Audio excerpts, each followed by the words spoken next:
이 꼬인 실타래는 분명히 정치권이 더 풀어야 될 텐데 어제 한동훈 대표와 이재명 대표가 만난 그 자리에서 의제에 없던 의료 공백 사태도 의견을 나눴습니다.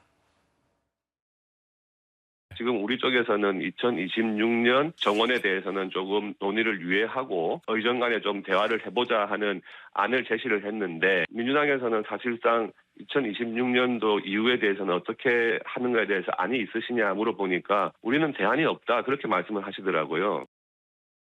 대안 없다라고 얘기한 게 아니고 그 대안이라는 것을 같이 만들어보자라고 얘기를 한 것이고요. 그래서 국회 차원의 대책기구를 구성해서 논의하자라고 얘기를 한 것이고요. 의대 증원의 방식 문제 그리고 이제 이해관계자들의 수용성 문제 등등 이런 것들 다 종합적으로 놓고 검토를 하자라는 얘기가 좀 있었습니다. 모르겠어요. 이제 생중계를 안 해서 실제로 어떤 얘기가 긴밀하게 오고 왔는지 저도 잘 알 수 없습니다만 이현정 의원님. 네. 한동훈 대표는 분명히 그 유예안, 보류안, 2026년도 의대 증원, 정원에 대한 증원 문제. 그런데 야당도 특별한 대안이 없다고 했다는 게 이제 국민의힘의 얘기거든요. 그러니까 저러니까 이제 벌써 이제 회담을 공개된다라는 이야기가 나올 정도로 사사건건 지금 보니까요. 이 회담에서 했던 이야기가 서로 많이 달라지는 것 같습니다. 서로 다른 해석을 하고 있는 것 같고. 근데 어쨌건 지금 이 의료 문제 같은 경우는 일단 현장의 팩트지 않습니까? 이게 뭐 어떤 지향점은 다르게 현장의 상황이고 그리고 이제 국회에서 제가 볼 때 할 수 있는 일도 꽤 있더라고요. 예. 왜냐하면 응급의료법이라든지 관련된 법률을 좀 고쳐주는 필요가 있습니다. 왜냐하면 지금 우리나라 법에 따르면 응급실에 이제 들어온 환자에 대해서 응급실이 거부할 할 수 없게 돼 있어요. 근데 예를 들어서 난동을 부린다든지 뭔가 할 수 있는 법에 대해서 뭔가 거부할 수 있다든지 또 이런 식의 어떤 이 조치들을 실질적으로 이제 응급의료법 개정을 통해서 할 수 있는 부분이 꽤 있습니다. 예. 그리고 전공의들에 대한 어떤 육성 이거를 갖다가 미국이나 이런 데는 정부에서 돈으로 다 지원을 하더라고요. 그러니까 이런 부분들을 또 이렇게 바꾸는 법이라든지 그러니까 국회에서 충분히 할 수 있는 부분이 있습니다. 그리고 또 국회가 이런 부분에 대해서 어떤 의견을 충분히 가질 수 있는 거 아니겠어요? 그러니까 우리는 의견이 없다라고 그치지 말고 그렇다면 국회 차원에서는 어떤 대안들을 가질 수 있는지 저는 그 문제도 이제 고민해야 될 때가 아닌가 싶습니다. 성침 부의장님, 오히려 여기 계신 나왔던 민주당 패널 분들이 대안을 뭐 대략적으로 얘기했는데 야당에서는 아직도 그 의대 증원, 의료 개혁 혹은 의료 공백 사태에 대한 대안이 뾰족하게 없는 겁니까 이재명 대표는?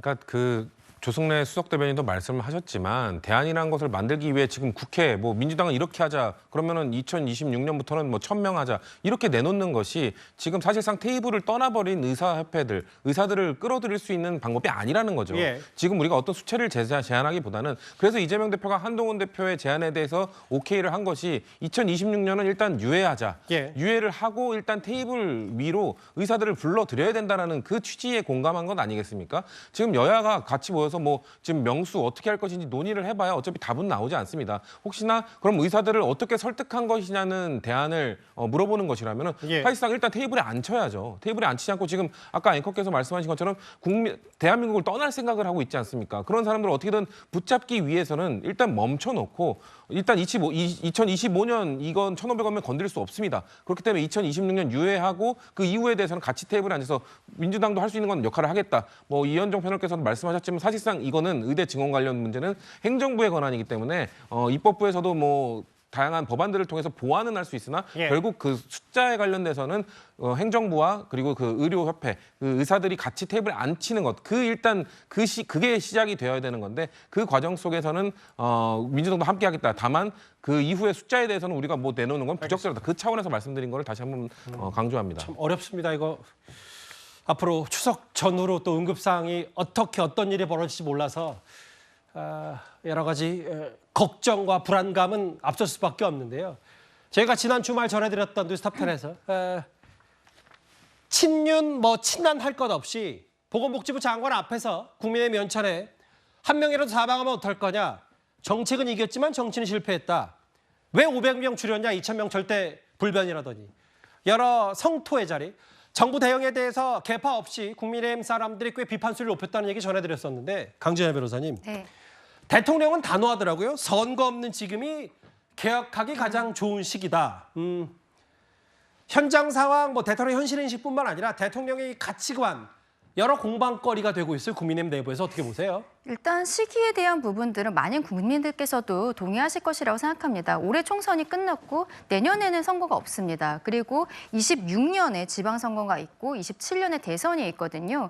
한동훈 대표가 26년도에 그 정원 유예안을 이야기를 했을 때 대통령실에서 그것을 받아들이기 어렵다라고 이야기했었던 것도 그때가 되면은 지방선거가 있고 그 이후에 대선이 있기 때문에 지금 어떠한 드라이브를 중간에 내려놨을 때 앞으로의 동력이 굉장히 흔들릴 수 있다라는 부분들을 지적을 했었던 것입니다. 예. 대통령께서 지금 말씀하신 선거 없는 지금이 개혁하기 가장 좋은 시기라는 것에 있어서 많은 국민들께서도 지금 의사들의 증언이 굉장히 필요한 부분이다라는 것에 대해서 방향성에는 공감을 하고 계시는데 예. 다만 지금 의료계에서 생각했던 것보다 훨씬 강한 갈등이 있지 않습니까? 예. 이것을 어떻게 중재를 하고 마무리를 할 것인가, 우리 국민들의 생명권을 어떻게 지킬 것인가 굉장히 중요한 부분인데요.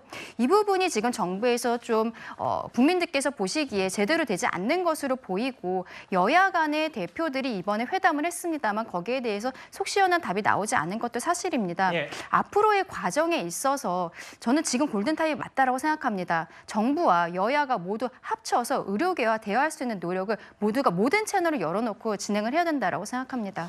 다만 지금 응급대란 본격화되고 너무 먼 미래 혹은 의료 개혁에 치중하다가 실제 지금 당면한 여러 환자들의 급한 목소리를 듣지 못하는 거 아니냐는 취지의 비판도 많이 나왔으니까요.